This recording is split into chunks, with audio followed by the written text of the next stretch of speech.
Sim, o nosso Deus é todo-poderoso, Ele reina sobre todas as coisas.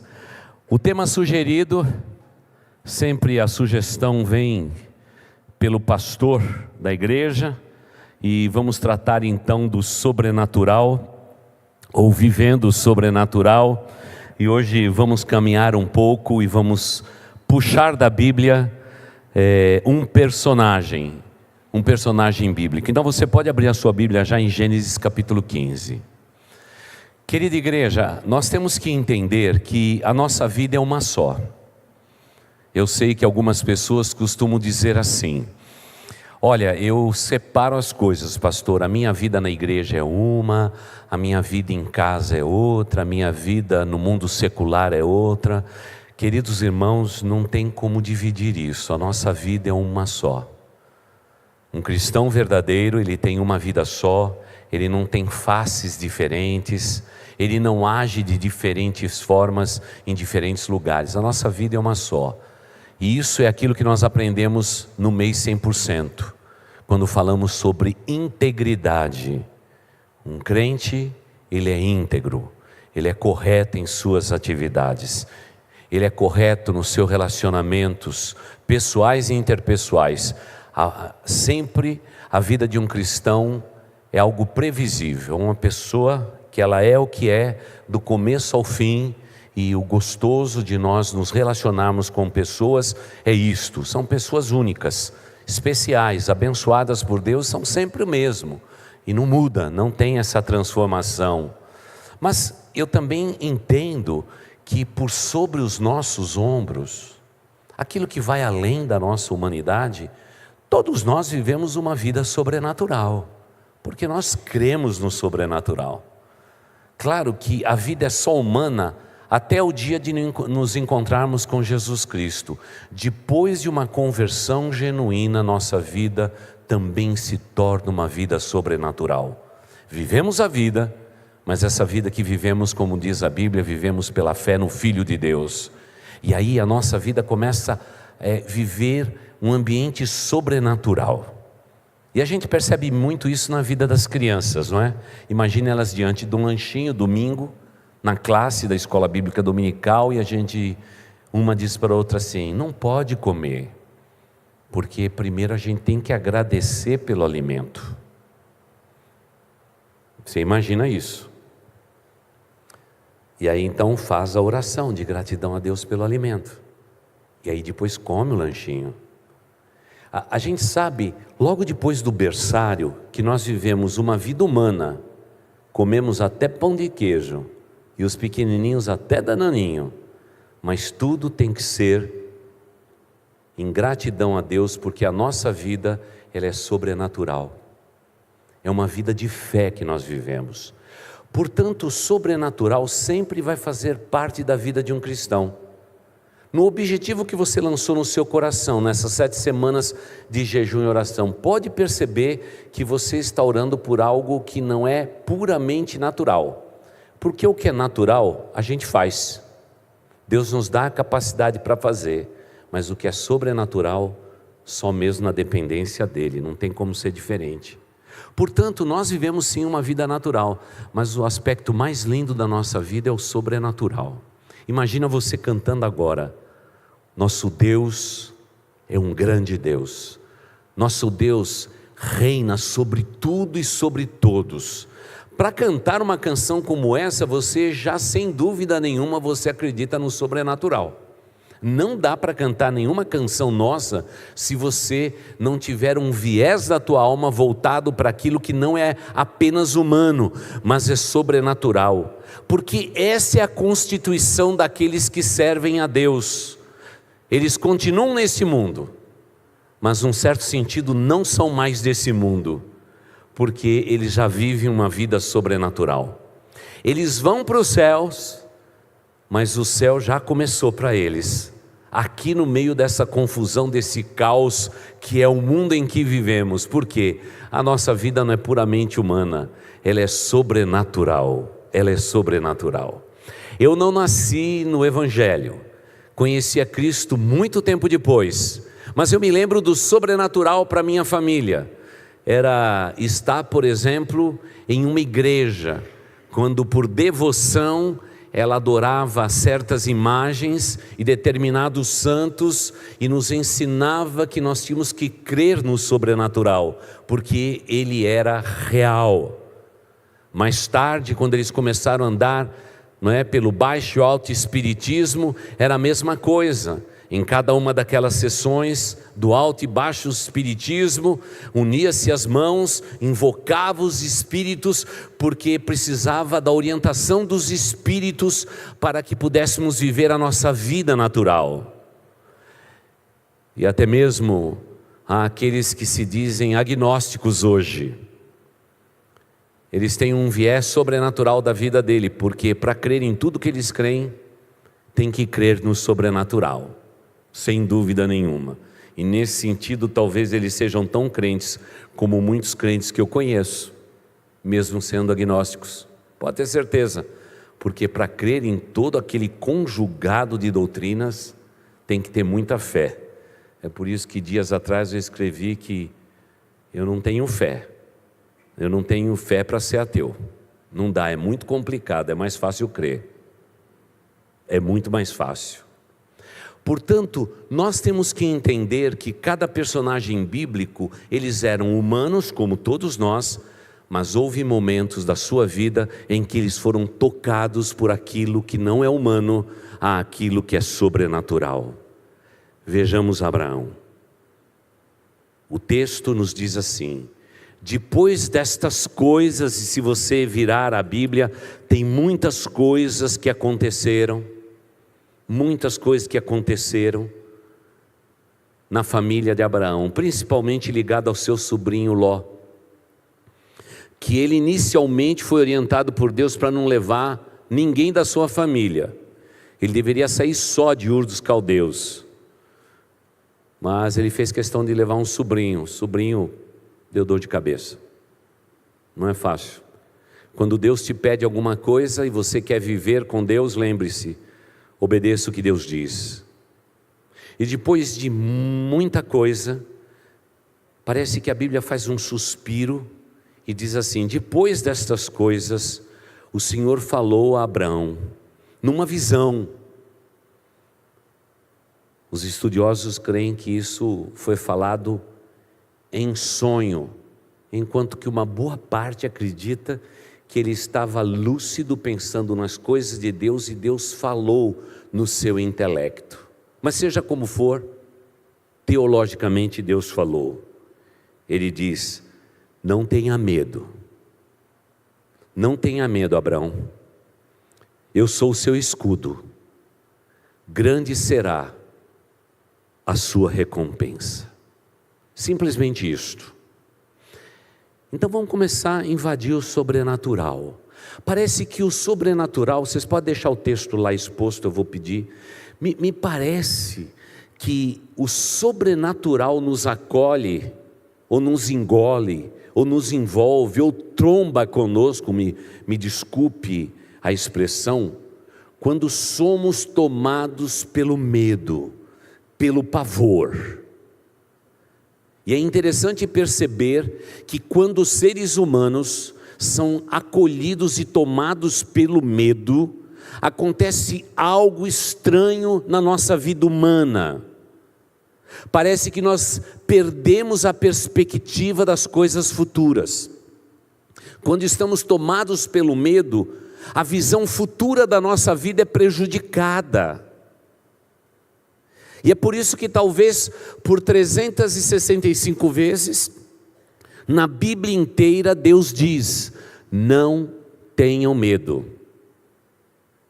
Parece para a gente colocar lá no nosso calendário, em cada dia do ano: não vou ter medo.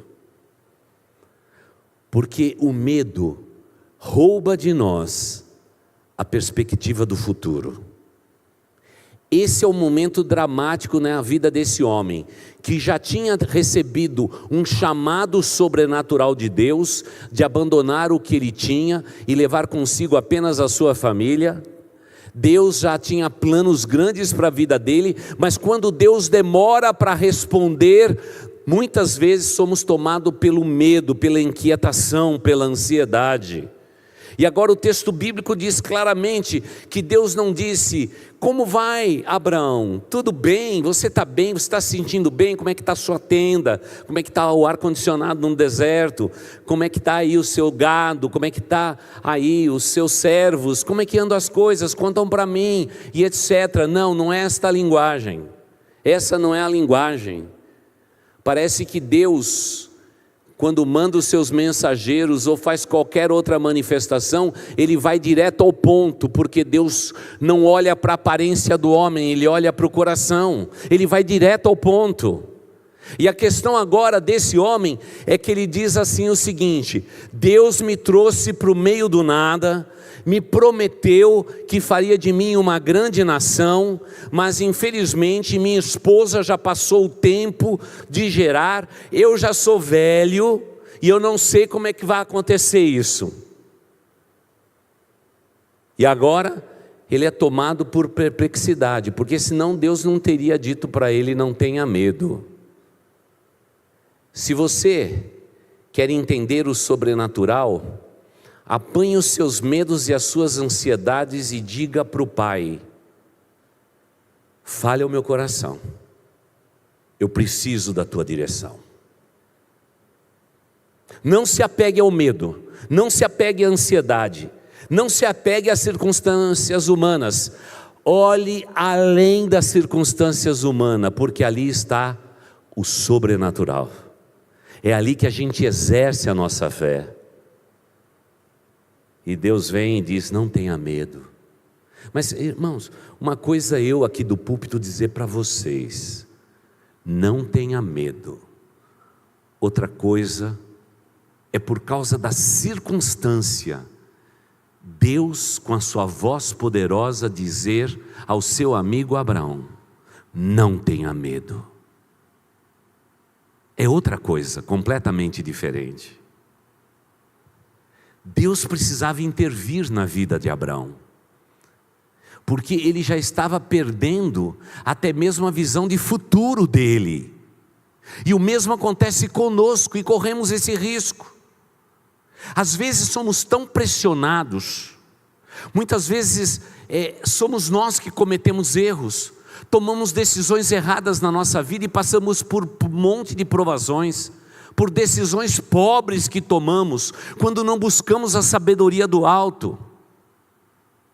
Mas muitas vezes são pessoas que estão ao nosso redor, que são usadas não por Deus, mas pelo diabo, para nos pressionar, para roubar de nós toda a perspectiva de futuro. Quantas vezes somos perseguidos?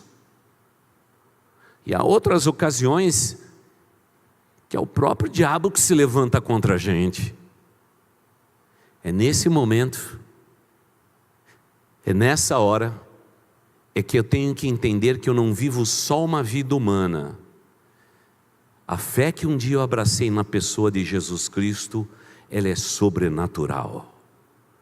Enquanto determinadas pessoas estão simplesmente nesse plano terreno de visualizar problemas e questões, nós estamos vendo além das possibilidades, além das circunstâncias, além das montanhas e os montes das dificuldades da vida, porque aí é que é exercida a nossa fé.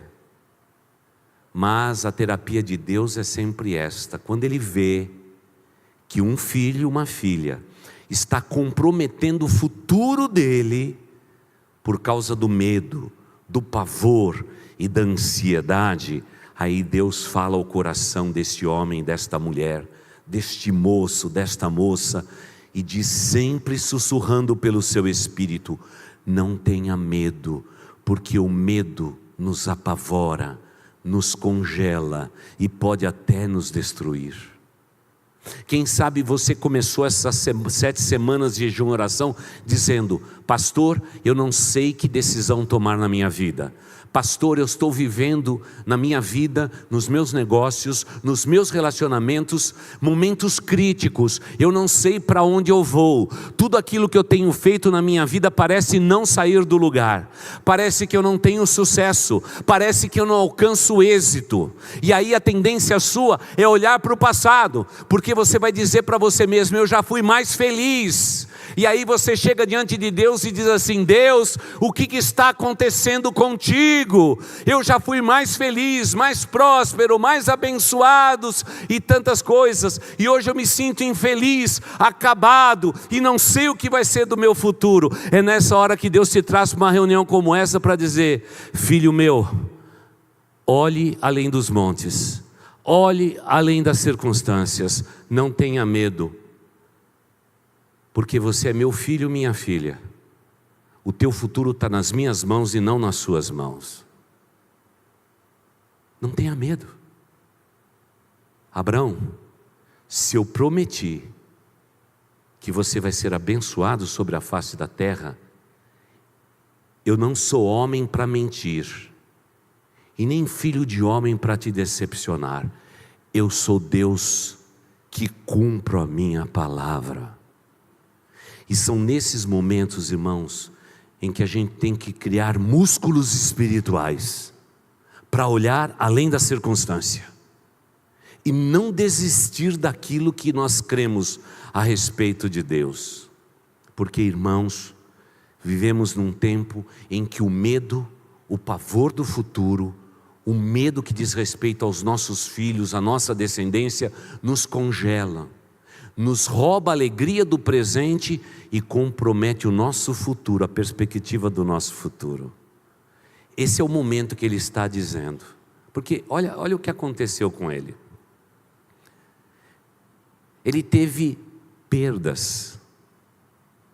Então deixa eu falar um pouquinho sobre perdas. Quando começamos a perder alguma coisa, é quando a gente descobre que é tempo de vivermos o sobrenatural de Deus. Não é quando estamos ganhando, é quando estamos perdendo. O grande problema é que nós não fomos feitos para perder, somos feitos sempre para ganhar.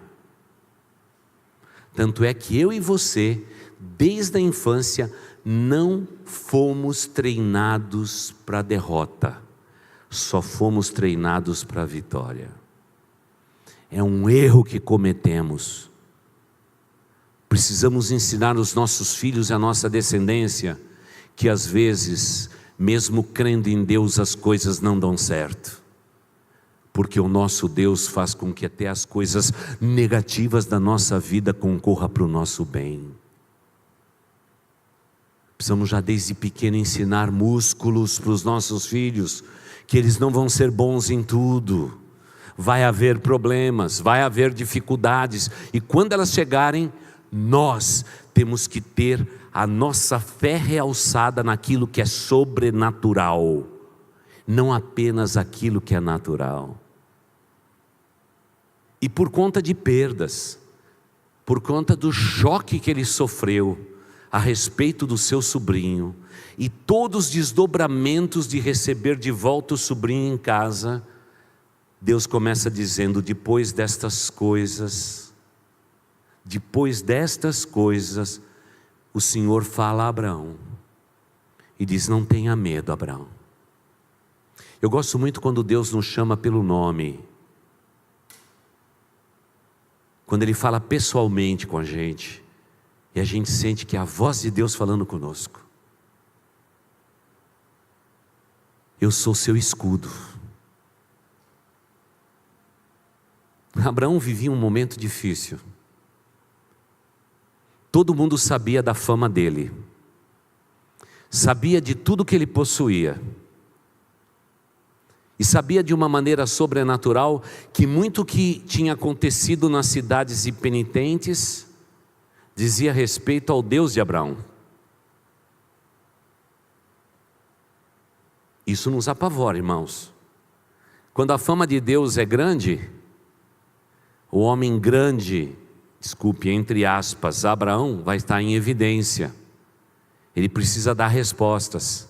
se de fato, como acabamos de cantar há pouco, que grande é o nosso Deus.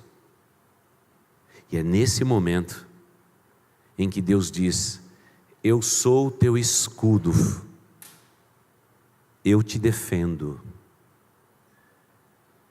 Mas muitas vezes, irmãos, a gente não quer entrar no escudo de Deus. Nós queremos dar o nosso jeito. E é aí que o nosso jeito fica pior. Nós não queremos nos refugiar em Deus. Nós não queremos correr para Deus. Nós queremos dar o nosso jeito. E nós não deixamos nem Deus ser Deus na nossa vida. Em tantas decisões que tomamos. Igreja, então, irmãos, é um negócio maravilhoso, irmãos. O sujeito escreve num pedido de oração, numa semana: estou com dificuldades financeiras e peço oração. Na semana seguinte ele já escreve: quero agradecer as orações porque eu fiz um refinanciamento e trouxe solução para a minha vida. Irmãos, não deixou a gente nem orar. Porque, irmãos, é assim, pastor, eu estou com dificuldade com meu filho. Vamos orar? Nós vamos orar. Dá uma semana para a gente orar. Não aguentei, pastor. No dia seguinte já chamei o meu filho e disse que aqui na minha casa é assim que acontece. Nós somos um povo inquieto. A gente não quer se refugiar em Deus. Nós queremos nos refugiar na nossa humanidade. E quem se refugia na sua humanidade corre risco. Por isso que Deus, quando está percebendo que ele está chegando no limite dele, Deus interviu. Deus continua fazendo a mesma coisa hoje, mas não fique esperando que Deus hoje à noite vai usar de uma voz sobrenatural para dizer: fulano de tal, acorda, desperta, eu sou o seu Deus. Não, meu irmão querido, você tem a Bíblia na mão, leia mais a Bíblia e deixa Deus falar o seu coração, porque Ele continua falando, viu? O grande problema hoje é que a gente está valorizando muito a pregação que a gente quer ouvir, que geralmente é de autoajuda. A gente quer isso aí. Então vê lá o tema lá: como ser vitorioso, vou assistir. Como ter mais dinheiro amanhã, eu vou assistir. Como que eu posso sair da miséria em 3 dias ou em 10 passos, é lá que eu vou fazer. Irmãos, saia da miséria lendo a Bíblia, porque Deus quer falar ao seu coração. Se Ele falou com Abraão, Ele vai falar com você. Agora dá uma chance para Deus. Não faça um pedido e refinancie. Deixe Deus se manifestar, jejue, ore, busca Deus e deixa Deus falar. Mas a gente não quer mais refúgio. Nós somos tão inquietos, irmãos, que a gente não consegue nem mais ouvir a palavra de Deus. Irmãos, os irmãos sabem quanto durava uma pregação quando os batistas surgiram no mundo? Quanto era uma pregação? Era domingo de manhã. Sabe quanto tempo o pastor pregava em média? De 2 a 3 horas. Faz isso agora.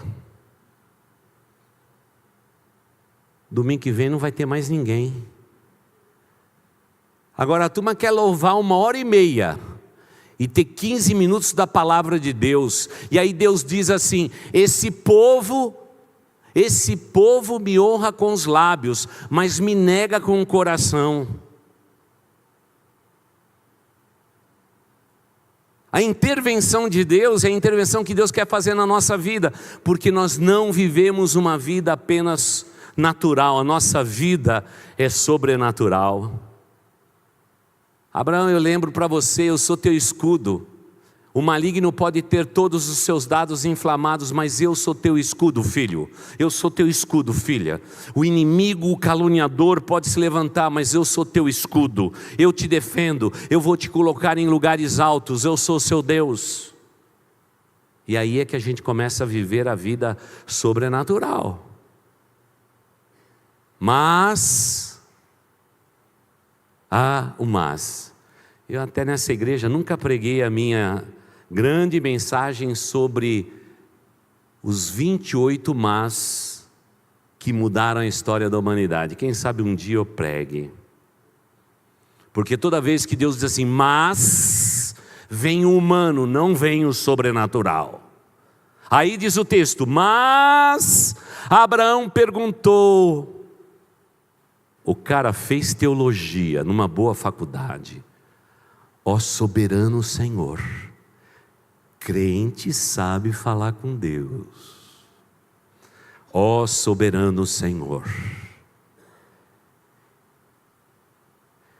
Ele diz que me darás, se continuo sem filhos, e o herdeiro que eu possuo, não é da minha descendência, da minha família. Eu tenho um problema genealógico na minha vida. E aí a coisa piora mais, viu? E acrescentou, irmãos, quando gente humana quer viver coisa sobrenatural, e diz mas, e depois diz acrescentou, ficou pior, irmãos. E acrescentou: tu não me deste filho algum, um servo da minha casa será então meu herdeiro? Eu fico imaginando a paciência de Deus quando quer despertar o sobrenatural na gente. Nós damos um trabalho, viu, irmãos? Mas o nosso Deus é tão didático. Porque, irmão, se fosse eu, já substituía Abraão. Esse camarada, eu mando ele sair sem ninguém, ele leva o sobrinho. Eu falo para ele constituir a herança dele, baseado só na família dele. Ele vai e começa a pegar gente boa de todos os reinos ao redor. Cada um que ele tinha simpatia, considerava povo dele. Ele está dificultando a coisa. Se fosse eu, já dizia assim: substituo, que nem em jogo de futebol, não está jogando bem, cai fora, eu ponho outro no lugar. Ainda bem que Deus não nos trata assim. Então o Senhor deu-lhe a seguinte resposta. E agora vai relembrar: seu herdeiro não será esse. Um filho gerado por você mesmo será o seu herdeiro. E quem sabe Abraão olhou para a sua velhice e disse: meu Deus, como que vai ser isto? Minha mulher não pode gerar, e eu estou no fim da vida.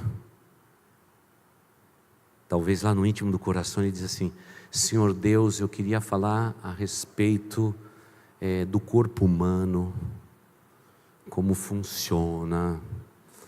Eu queria discutir com o Senhor algumas matérias destas, Senhor, porque eu acho que o Senhor está se esquecendo de algumas coisas, sabe, daquelas que a gente não fala no culto, a gente não fala na tenda, a gente só conversa com o médico e tudo. Senhor Deus, a coisa aqui está difícil.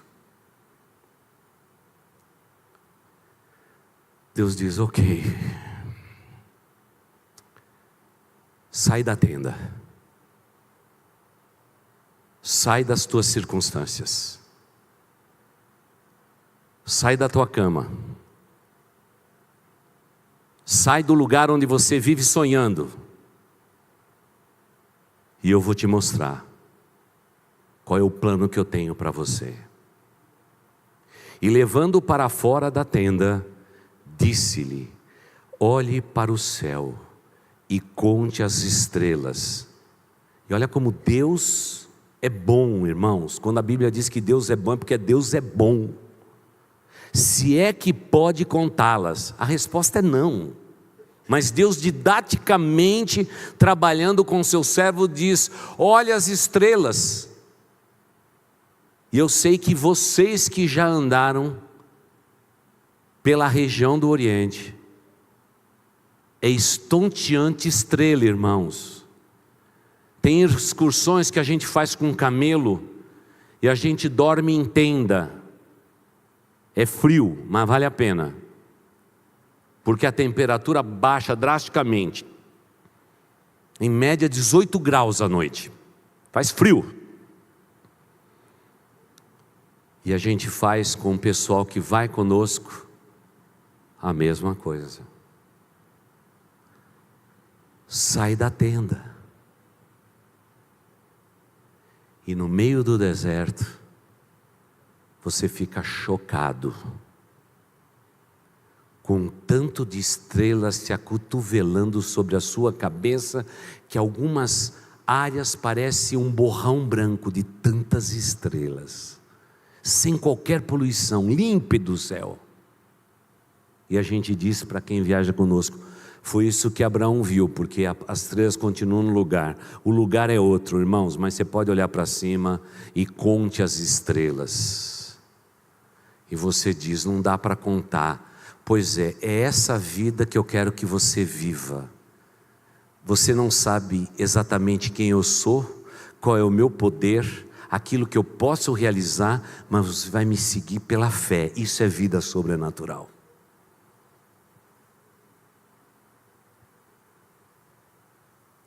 E aí a Bíblia diz assim: prosseguiu, não teve lá o mas e acrescentou. Deus respondeu do mesmo jeitinho. Você fala com Deus, Deus responde igualzinho para você.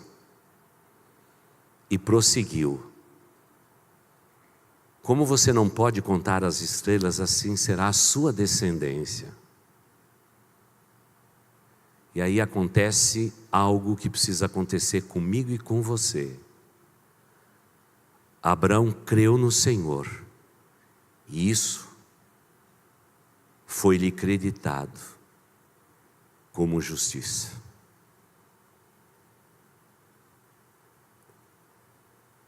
Esse é o momento em que o sobrenatural toca o natural. Esse é o momento em que a palavra de Deus penetra na alma de alguém e alguém admite: Deus é real, Ele tem um plano para mim, eu não duvidarei daquilo que Deus quer fazer na minha vida, eu simplesmente, Senhor, eu creio, eu creio, eu creio. E diz a Bíblia: e isso será acrescentado à tua vida como justiça, porque você creu no sobrenatural. Deus tem nos trazido para 7 semanas de jejum e oração. Abrão é o nosso exemplo. Um homem que obedeceu o que Deus pediu, mas quando demora Deus para responder, o que fica em evidência é se de fato estamos seguindo qualquer Deus ou um Deus de fato sobrenatural. E no nosso caso, irmãos, o nosso Deus é um Deus sobrenatural. Nada do que tem acontecido entre nós é fruto daquilo que o ser humano pode produzir. Não há nenhuma igreja no mundo que seja fruto da intenção humana.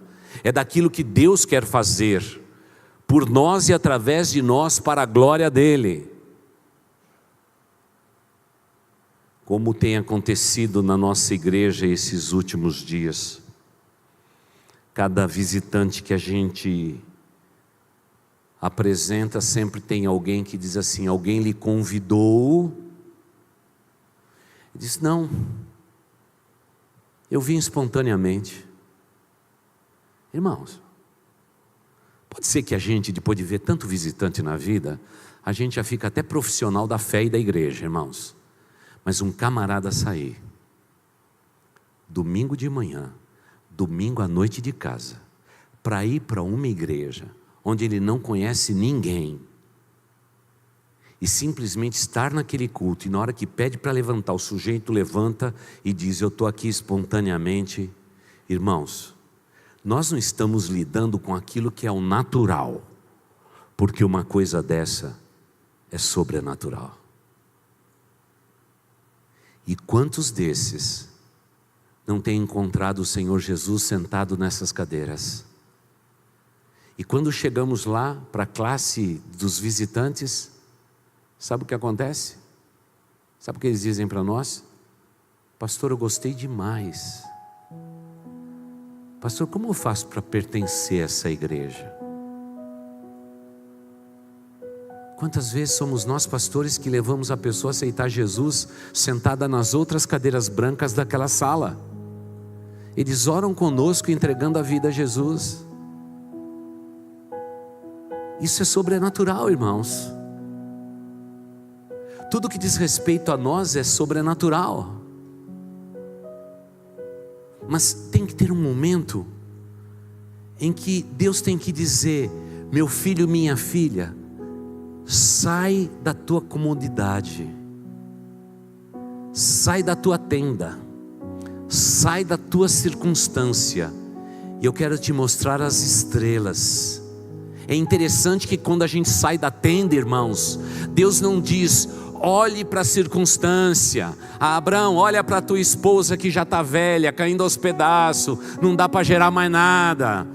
Dá uma olhada para você, Abraão, você já está de segunda mão, meu filho. Você está de segunda mão, já passou dos 60, já passou dos 70, já passou do 80, você está ruim, meu filho. É isso que Deus faz? Não, Ele diz: sai da tua tenda, filho, filha, e olha para o alto, porque é do alto que vem a tua solução. Além das estrelas, existe um Deus que coloca as estrelas no lugar. Além das tuas circunstâncias, há um Deus que cuida de você e te ama.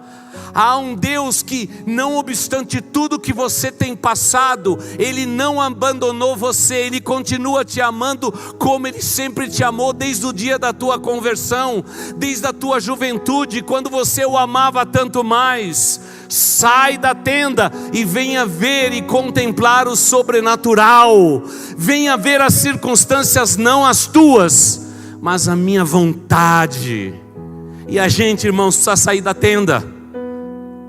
A gente precisa sair do lugar onde estamos e tomar uma posição espiritual, porque aí bem provavelmente o sobrenatural vai estar diante de nós, e aquilo que é humano vai ficar no lugar que deve ficar, nas interrogações do ser humano que sempre vão pairar nos nossos corações. Mas o que Deus não quer é que você tenha dúvida a respeito do poder dEle e de quem Ele é na tua vida e na tua existência.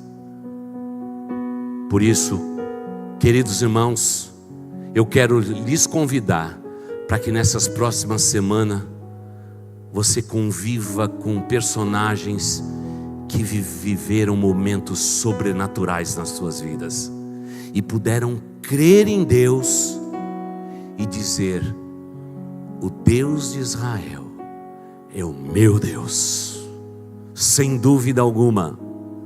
Por isso, eu sei que você já preencheu os seus envelopes para a primeira semana de jejum e oração. E quem sabe esse ato de você sair da tua cadeira e vir à frente, quem sabe você, mesmo olhando para a circunstância da tua vida, você pode fazer como Abraão: pastor, eu quero olhar para o alto, porque é do alto que vem o meu socorro, porque o meu socorro vem do Senhor, que criou os céus e as estrelas. Eu creio nele. E quem sabe que com esse ato de colocar nesta salva o seu envelope, você vai dizer ao Pai: Pai, eu sei que o Senhor sabe todas as coisas, mas estou aqui eu de novo para te pedir o que eu já tenho pedido. E Deus vai dizer: saia da tenda, meu filho, saia da tenda, minha filha, porque viver o sobrenatural é o melhor que pode acontecer com a sua vida.